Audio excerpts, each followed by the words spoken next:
Vinufa Continuum គឺជានាឡិកាឆ្លាតវៃបង្កើតឡើងយ៉ាងយកចិត្តទុកដាក់បំផុតទៅលើរចនាបថបែប Premium ដែលមានភាពប្រណិតជាមួយទូខ្លួន Titanium ដែលធន់រឹងមាំល្អឥតខ្ចោះសម្រាប់បុរសយុគសម័យថ្មីនេះនាឡិកាមួយនេះបើមើលទៅគឺដូចជានាឡិកាត្រនិចអញ្ចឹងតែបើពាក់ទៅផ្ដល់នូវភាពស្រស់ស្អាតនិងចាស់ទុំជាងមុនស័ក្តិសមបំផុតសម្រាប់ពាក់ទៅធ្វើការឬចូលរួមកម្មវិធីផ្សេងៗចំពោះរូបរាងថ្មីដែលយើងមិនធ្លាប់ឃើញនៅលើនាឡិកាដៃឆ្លាតវៃរបស់ Vinu មួយនេះជាចំណុចមួយគួរឲ្យចាប់អារម្មណ៍មួយរួចទៅហើយប៉ុន្តែអ្វីដែលកាន់តែអស្ចារ្យជាងការរំពឹងទុករបស់យើងទៀតមកគឺមុខងារពិសេសថ្មីដែលបានដាក់បញ្ចូលនៅក្នុងនាឡិកាមួយនេះចំណុចទី1សំខាន់មែនទែនសម្រាប់បងដែលស្រឡាញ់សុខភាពគឺមុខងារវាស់សម្ពាធឈាមមុខងារមួយនេះវាអាចជួយឲ្យយើងដឹងបានមុនពីបម្រែបម្រួលសម្ពាធឈាមនិងអាចឲ្យយើងទៅប្រឹក្សាជាមួយគ្រូពេទ្យបានទាន់ពេលក្នុងករណីមិនប្រក្រតីណាមួយនិងមានមុខងារតាមដានសុខភាពទូទៅជាច្រើនទៀតមុខងារហាត់ប្រាណនិងលេងកីឡាមានជាង100ប្រភេទមុខងារតន្ត្រីដែលយើងអាចបទចម្រៀងចូលនាឡិកាដើម្បីចាក់ស្ដាប់ជាពិសេសវាមាន Bluetooth built-in ដែលអាចភ្ជាប់ទៅកាស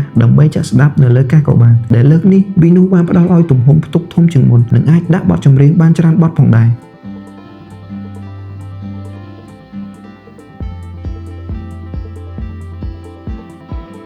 ការ design user interface ថ្មីដែលមានភាពរស់រវើកបែប 3D ជាមួយនឹងការ support ភាសាខ្មែរបានពេញលេញអាចផ្លាស់ប្ដូរមុខនាឡិកាបានជាច្រើនប្រភេទទៅតាម style របស់លោកអ្នក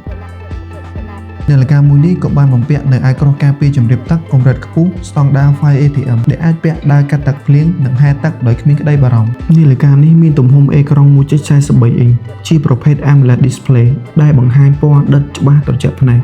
ជាមួយពន្លឺអេក្រង់ 1000 នីតដែលអាចមើលឃើញរូបភាពច្បាស់ទោះបីស្ថិតនៅក្រោមពន្លឺថ្ងៃឈីបថ្មីជាមួយល្បឿនអេក្រង់ដល់ទៅ 60Hz ធ្វើឲ្យការប្រើប្រាស់កាន់តែមានភាពងាយស្រួលនិងរលូនល្អអាច call ចេញចូលដែលអាចលើកនិយាយលើនាឡិកា